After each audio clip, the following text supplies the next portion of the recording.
sommes le 27 décembre 2024 et je vous propose un nouveau bulletin d'information en Ukraine où une nouvelle attaque russe combinée sur les installations énergétiques du pays a eu lieu le 25 décembre. Des dégâts importants des installations ont été constatés à travers le pays et la situation énergétique en Ukraine continue à se détériorer.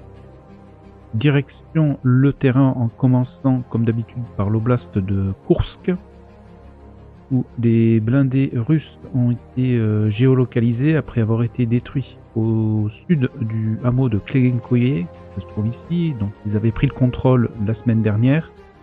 Donc ici, en date du 22 décembre, 4 BTR 82 ont été mis hors de combat, donc 3 détruits et 1 endommagé. Comme vous pouvez le constater, aucune modification sur la ligne de front. Un striker de l'armée ukrainienne a été détruit par un drone kamikaze russe le 24 décembre sur la commune de Rouskoye-Porechnoye, ici exactement, dans cet axe. Et pas d'autres informations depuis l'oblast de Koursk ces dernières 48 heures.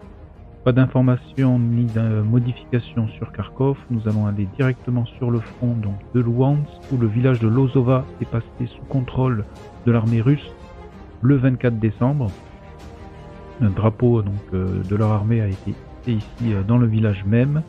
Un petit peu plus à l'ouest et au sud du village Kouliakivka, ici, l'infanterie russe a progressé dans la zone grise et a ensuite été bombardée hier dans la journée. Ensuite, au sud-est de Kopanki, donc Kopanki est ce village qui est repassé récemment sous contrôle de l'armée ukrainienne. Ces derniers ont lancé une attaque dans la commune de Novoyerorivka le 25 décembre avec 2 chars suivis de l'infanterie qui ont attaqué et capturé 7 tranchées ici donc exactement, et à la suite de quoi 9 soldats russes ont été faits prisonniers. Pas d'autres informations sur le front de Louhansk, si ce n'est qu'au nord-ouest de Dibrova. Donc Dibrova, c'est ce village qui est ici, qui est sous contrôle russe.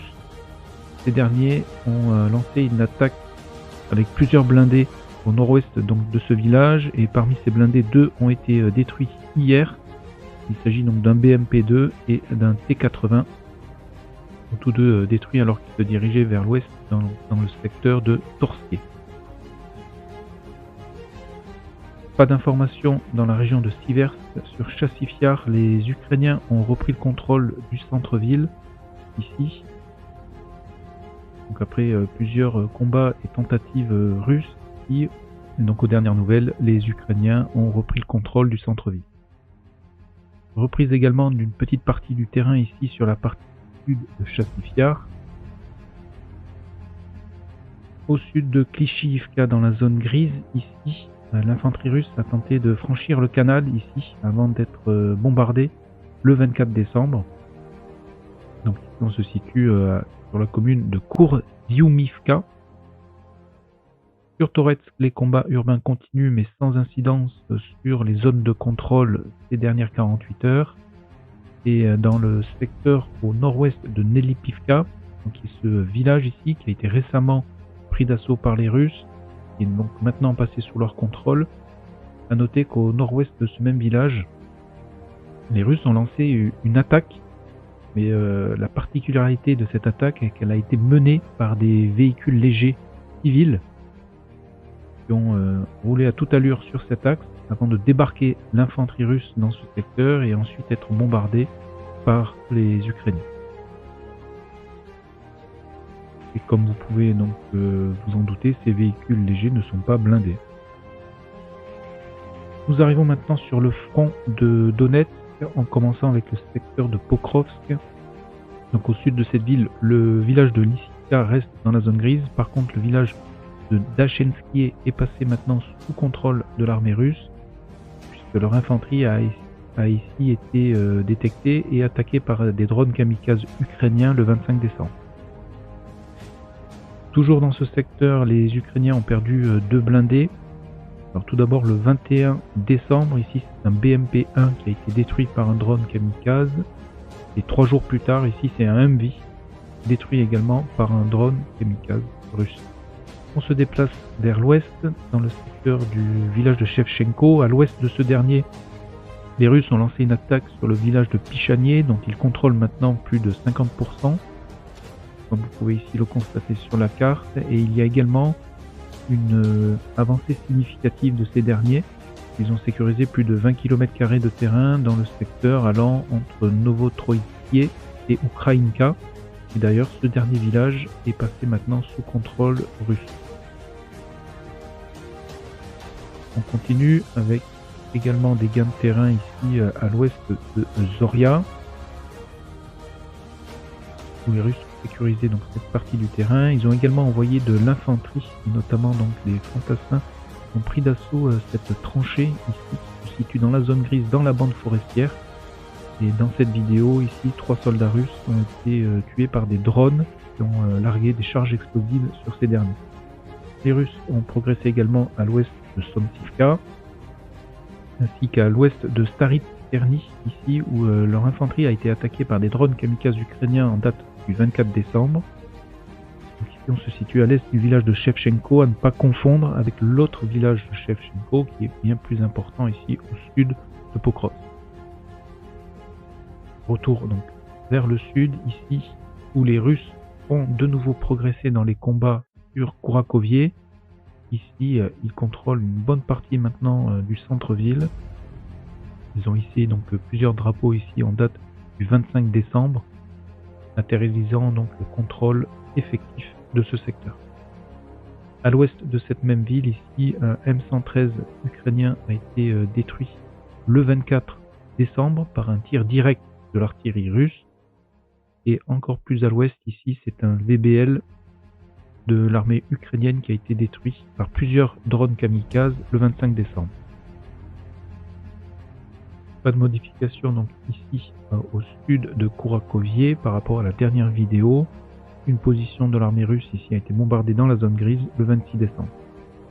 Nous arrivons maintenant sur le secteur de Velika Novosilka. Donc nous allons commencer avec le secteur nord où un Max Pro de l'armée ukrainienne ici a été endommagé et abandonné le 25 décembre. Donc on se situe à l'ouest du village de Rozdonier. Un petit peu plus au sud, à l'est de Novi Komar, des blindés russes ont été envoyés sur la commune pour renforcer les positions russes le 24 décembre. Et parmi ces blindés, 2 ont été interceptés et détruits, notamment ici un char détruit le 24 décembre et un BTR 82 qui lui a été détruit par plusieurs drones kamikazes ukrainiens. À l'ouest de Velika Novosilka, la poche ukrainienne de Makarivka a été éliminée par les Russes. Il n'y a pas encore eu d'informations si tous les soldats ukrainiens ont réussi ou pas à se sortir de l'encerclement. Et ici, au sud de Nechkouchnier, les Russes ont hissé leur drapeau le 24 décembre. Donc ici, sur Makarivka, on a plus de 10 km² de terrain sécurisé par les Russes et encore un peu plus de 5, un peu plus au nord, au sud-ouest de Nechkouchnier. Pas d'autres informations sur les ponts même de Velika Novosilka par rapport à la dernière vidéo. Et par contre, à l'ouest de la ville de Velika Novosilka, ici on note que les Russes sont avancés puisque leur infanterie a été bombardée dans la zone grise ici, sur l'axe même qui mène à la ville de Velika Novosilka et qui constitue le principal axe d'approvisionnement de la garnison de la ville et qui est donc attaqué par les Russes actuellement. Je dézoome pour bien vous montrer. Donc c'est l'axe qui part sur l'ouest, donc qui est actuellement coupé.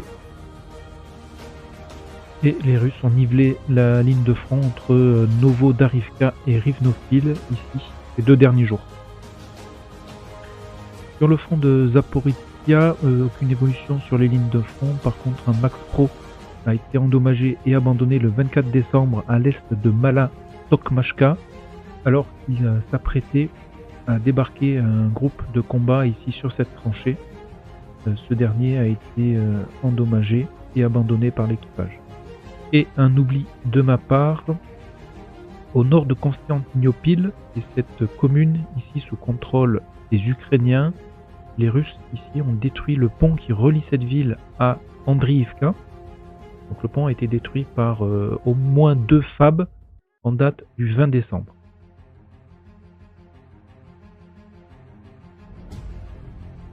Donc voilà pour les informations essentielles au 27 décembre 2024. Donc en résumé, Les principales avancées de ces dernières 48 heures sont à mettre au profit des Russes, et notamment dans le secteur de Donetsk, au sud de Pokrovsk plus exactement, ainsi qu'au sud de Velika Novosilka, où la poche de Makarivka a été éliminée, et où l'infanterie russe a été bombardée sur l'axe à l'ouest de Velika Novosilka et qui sert de principal axe de ravitaillement et d'approvisionnement de la garnison ukrainienne de la ville.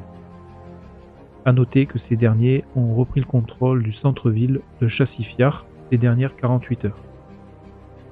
Voilà, mais écoutez, je vous souhaite une excellente journée, un très bon week-end, portez-vous bien, je vous donne rendez-vous dans une prochaine vidéo. Merci, à bientôt.